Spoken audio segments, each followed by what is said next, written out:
Hello, hello, how are you all? Morning. Yes, children. I hope that you have followed first 2 units consisting of two lessons, two poems, and one poem you have already memorized. Now we are taking up the unit number 3. So you keep open your textbook page number 45. Page number 45. Now before we start the lesson, we have got some introduction here. Dialogue is there. Dialogue you have to complete. Now what's the background? Let us see. Imagine your grandfather owns a small piece of land, abundant with fruit yielding trees. Abundant means plenty, too much, several. Okay? It is inherited from his ancestors. That means his father, forefather, like that. Muttata, tata, ಅವರಿಗೆ ancestors, ಪೂರ್ವಿಕರು. Your father intends to sell it. So father wants to. Intends means wants to sell it. What would be the reaction of your grandfather? Complete the dialogue between your father and your grandfather. Now they have given you some clues. Okay? Father, could we sell the land? Grandfather keeps silent for a few seconds. No, we shouldn't. It is inherited from my ancestors. Father says, so what? In Hagadreta, so what? It is my prized possession. So father now has to tell something. Maybe, so you can write like that, write down. Maybe, now I need some money, I have to sell. The grandfather. In that case, you earn and can do it. Father says, no, I can't do it, I have to sell the land. Grandfather says, okay, I have no objection, you can continue. Like that you can write or whatever you like. Now on the basis of that, we have got a lesson called Gentleman of Rio in Medio. Okay? Gentleman of Rio in Medio. Rio in Medio. Now let us see what is this Rio in Medio. Look at the glossary. Rio in Medio, a place. Santa Fe country, New Mexico, United States. So if you open the atlas, open North America, then move to United States, down to it you have got New Mexico. New Mexico is the capital of Mexico. There you come across this place called Rio en Medio. Now who is the author? Let's see. His name is very important because he is the dealer here. So Juan A. Cirillo. Okay? Juan A. Cirillo. Now let us look at the first paragraph. Children, listen carefully. It took months of negotiation to come to an understanding with the old man. Who is this old man? We will come to know later on. His name is called Don Anselmo, remember it. That old man, negotiation means to some official discussion. ವ್ಯವಹಾರ ಮಾಡೋದು ಜ್ಞಾಪ ಇಟ್ಕೊಳ್ಳಿ. Then it took months together because it's selling the place. So he was not in no hurry. He was in no hurry. Because of that it took so many months.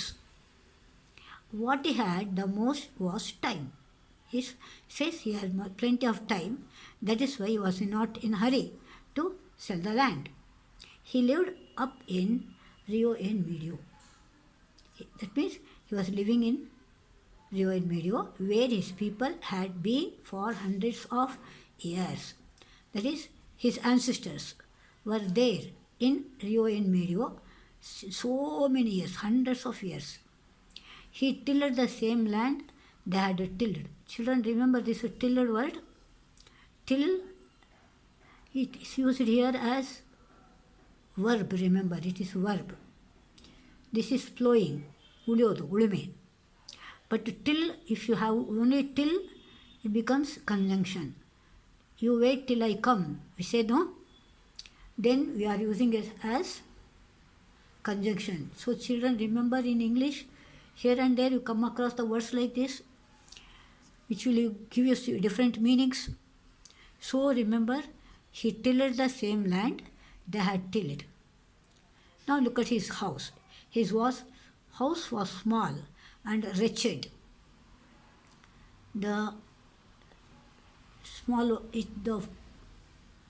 His house was very small, but wretched looking and quaint, very, very special. Quaint it was.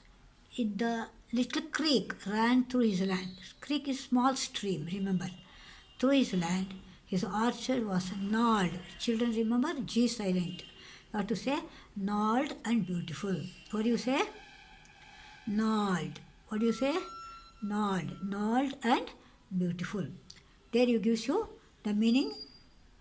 Branches having twisted hard lumps. Very old plants, no trees. If you look at that, you will be having that buds like thing. So he says gnarled and beautiful. Okay, children. So let us take up the second paragraph. The day of the sale came. He came into the office. So on the day of selling, sale is noun, sell is verb. Remember it. Sale, he came to the office. Now he gives the description of the man. His coat was old, greased, and faded. His coat was very old, turned green, and also faded. I thought of Senator Catron, who has been such a powerful man.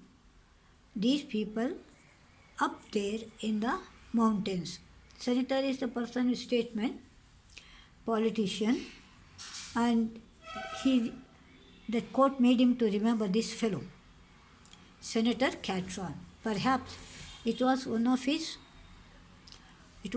his old Prince Albert's, the name of the coat. Remember, Prince Albert's is the name of the coat he was wearing.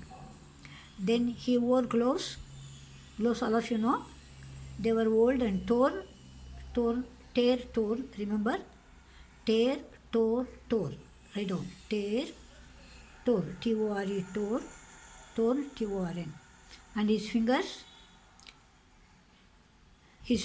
tips showed through them. He carried a cane, but it was only the skeleton of a worn-out umbrella. All that cloth portion removed, only stick is there, no? That's why he calls it skeleton of a worn-out umbrella. Behind him walked one of his innumerable kin, dark young man with eyes like a gazelle. Gazelle is kind of deer having small eyes. So his eyes were referred to the gazelle. Okay? Then let's see. The old man bowed to all of us in room. They were in the office, no? So this man bowed. That means showed his respect by bowing his head.